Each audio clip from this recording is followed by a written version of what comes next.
In the last video with the sleeper Volvo, we road tripped it over 1,000 miles down to Bradenton, Florida to race my friend in his turbo Civic. Now, not only was it a heads up race, there was a bet on the line. If I won, he'd have to shave his head, and if he won, I would have to wear a wig for an entire video.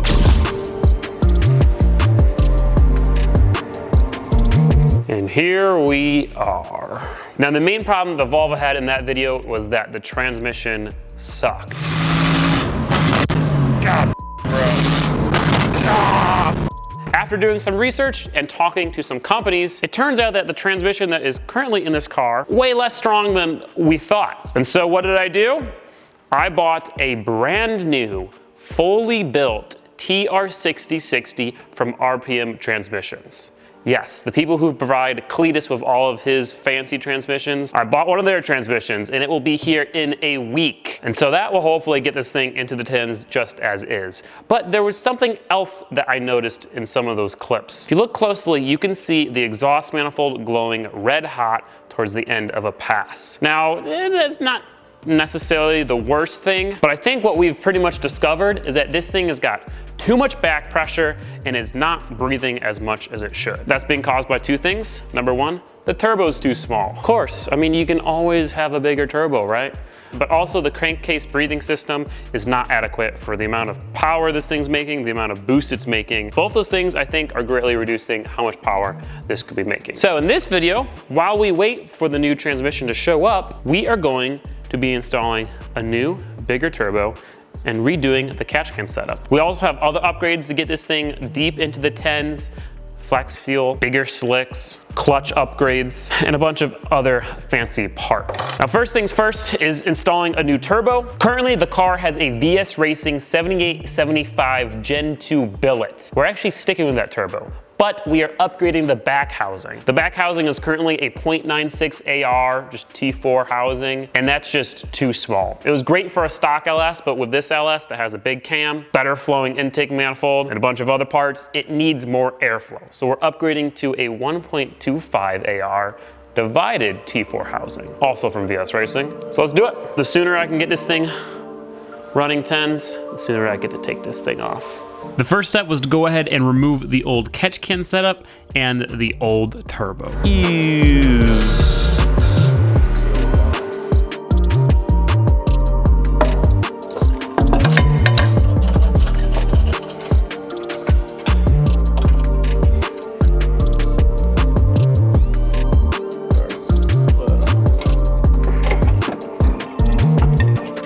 So we got the VS Racing 7875 Gen 2 billet, and here is the other back housing.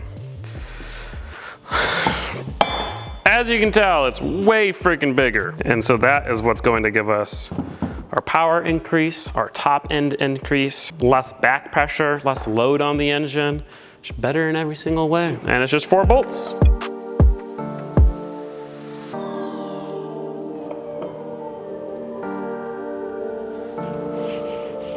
So as you can tell, this one is quite a bit bigger than this one. The nice thing is that it is still the same flange, and this one will just slip right on over there. Now, the one thing I'm seeing is gonna be an issue. This is a 4.5 inch, 3.5 inch hole though, I think is probably what's measured at. And then this is a 3-inch hole. And look at how much farther the flange sticks out on that one versus on this one.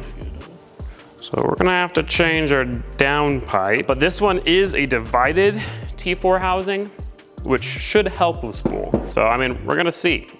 I think it'll end up being about the same amount of spoolage with better horsepower.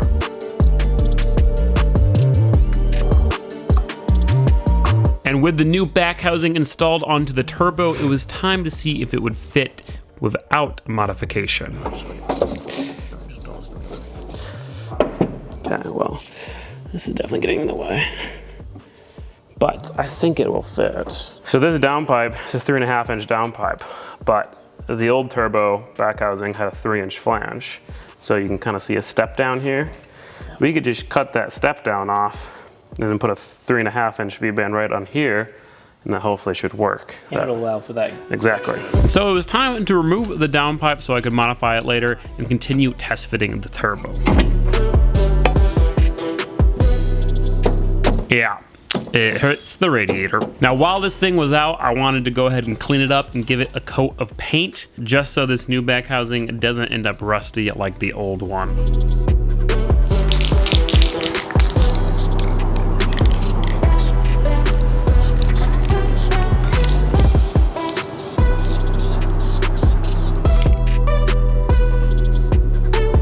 Unfortunately, in order to move the radiator, I have to first remove the radiator.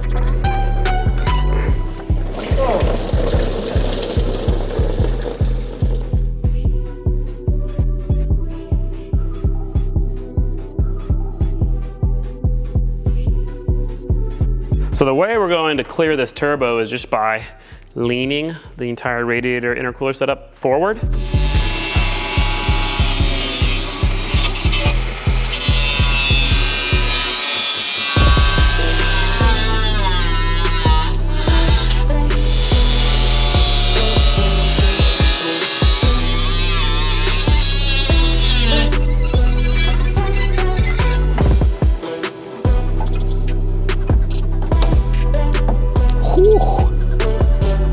This is OEM, right? Yeah, I'm gonna have to cut out like this entire section.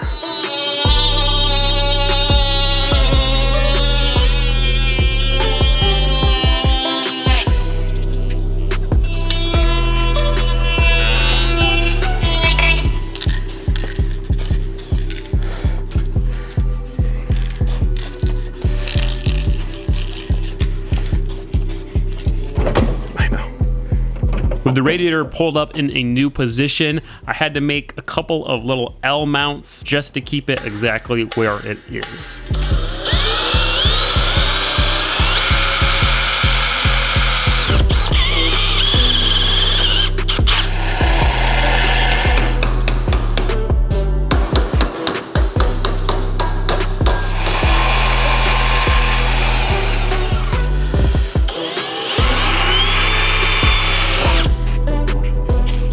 So,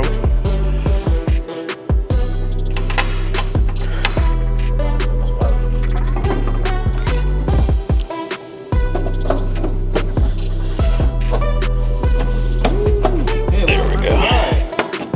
first try, look at that.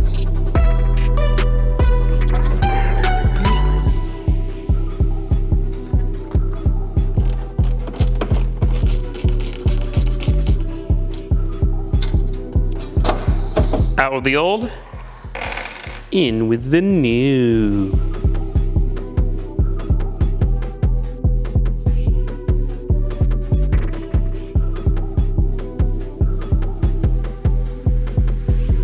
And with that, the bigger turbo was installed. Now the next step is working on this catch can setup. Before we can do anything, we have to remove both the valve covers and weld on some -12 bungs.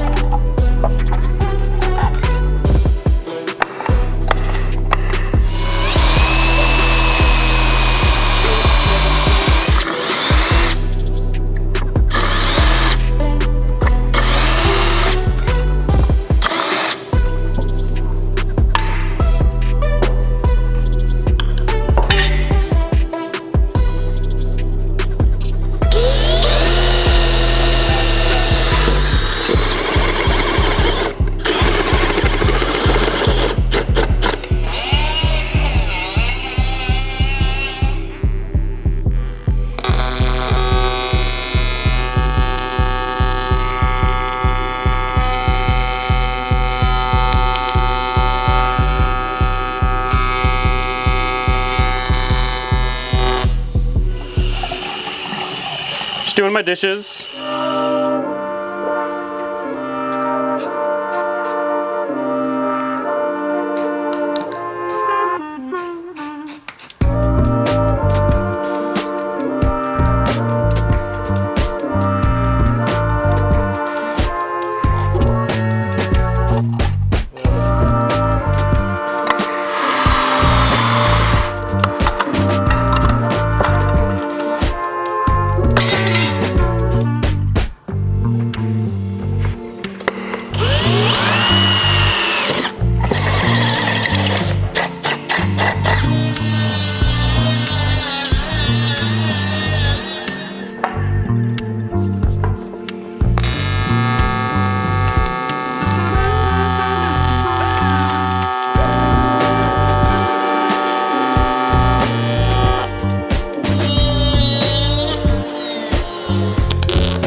Now, unfortunately, with these new bungs, our valve cover covers won't fit.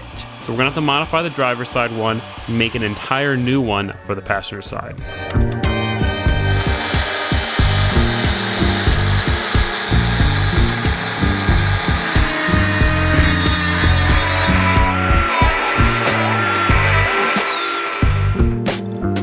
Fit with the fitting.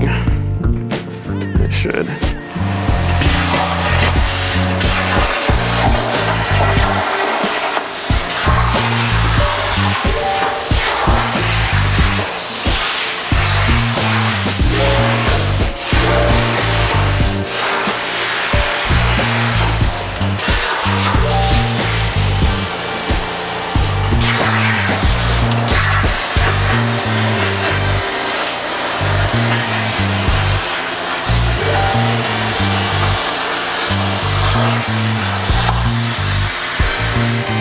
So I'll have to print out a back plate.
According to my calculations, I'm missing a bolt.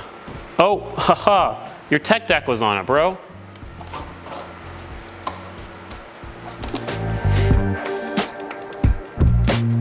right, that's pretty sick how it flows nicely around the oil cap and then nicely around the AN bung. It's almost as if a genius designed it. Don't look too closely at the welds, but you know, just the design. So now that we have the bungs welded into our valve cover, I can touch the valve train. Now we have to modify the catch can. So we're gonna do a couple things.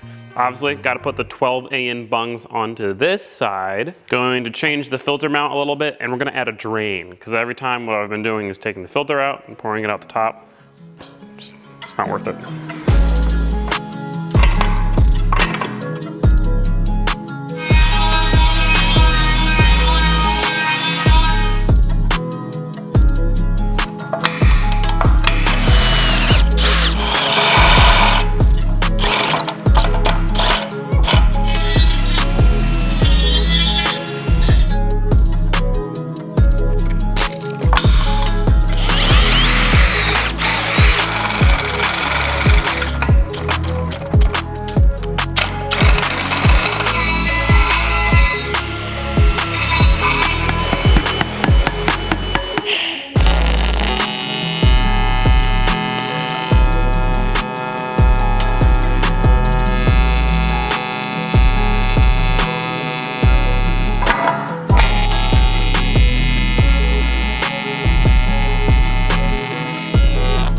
That's exactly what I was afraid of. And I got the tack on. I'm just gonna have to clean that off.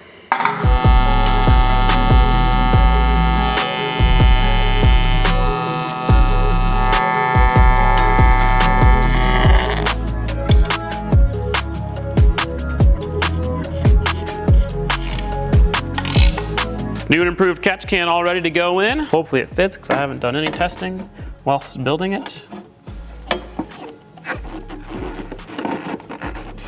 Oh, minty fresh, bro. Minty fresh. Problem about big horsepower builds, you need a lot of hoses. So, you know, it's hard to make something with this much stuff going on look clean. I mean, catch can, fuel lines, steam ports, oil feed, oil drain, vacuum lines for the boost control, coolant, all the wiring, methanol, air to water intercooler. This is pretty much as much stuff that you could possibly add to an engine that's on this thing. That's why I make some big horsepower, brother. So, with everything else complete, it's now time to make our slightly larger, you know, just ever so slightly larger lines. Probably right about there, right? Does that look good? Okay, got my thumbs marking it. Then we wrap the tape. Okay, that should be plenty.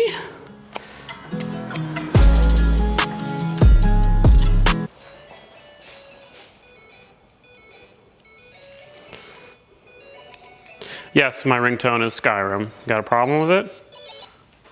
Hello?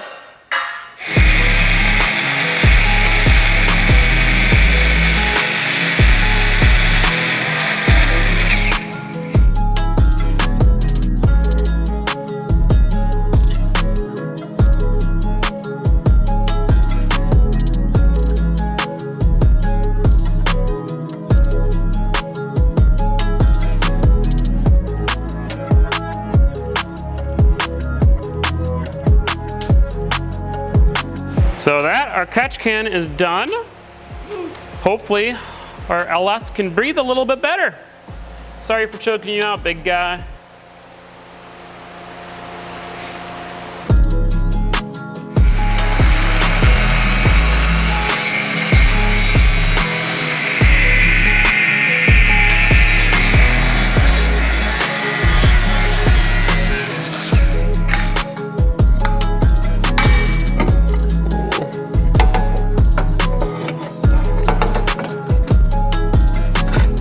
So unfortunately, I was hoping I could just cut the old flange off the downpipe and put the new one on, but the new housing has actually moved the turbo down and farther forward.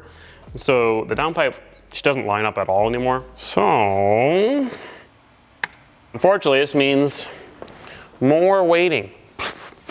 I need to get better at buying more stuff than I need, because it's way better to waste a little bit of money in buying too much stuff than have to wait.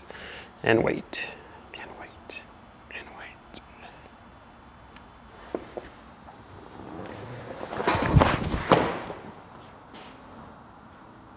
So we got the new V-band for the turbo from UPS, and it turns out it didn't go from a 3-inch to a 3.5-inch like I thought it would. It went from a 3-inch to a 4-inch, which means now our entire downpipe is not going to fit. And so now we have to make an entire new downpipe, which means back again to Summit Racing.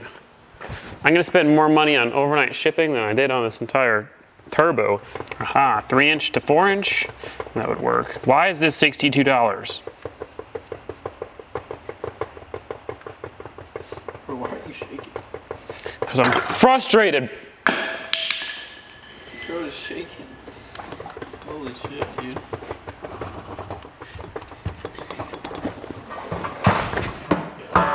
Well, if you guys want to support the channel, you guys can check out Patreon. You can watch the next video early, because that's it for this one. We gotta wait for parts anyway. We started this video a loser. This is what a loser looks like. And we're kind of ending this video a loser too, because it turns out I needed to change a little bit more than I was expecting. But in the next video, we are going to become winners. I think I can technically officially take this off now. Never gonna wear that thing again. John. Wearing that thing for this entire video was way more miserable than I was expecting because it was hot, it was sticky, it would stick to my head, and blah. But the next video, we're gonna get the downpipe finished, get this thing running with the new turbo and the new catch can setup. Then we are going to install the flex fuel system. So that is a GM flex fuel sensor, some new fuel lines, a new wiring harness, and a tune. And then with that, it'll be ready to make hopefully close to 1,000 horsepower, at least much closer than it is now.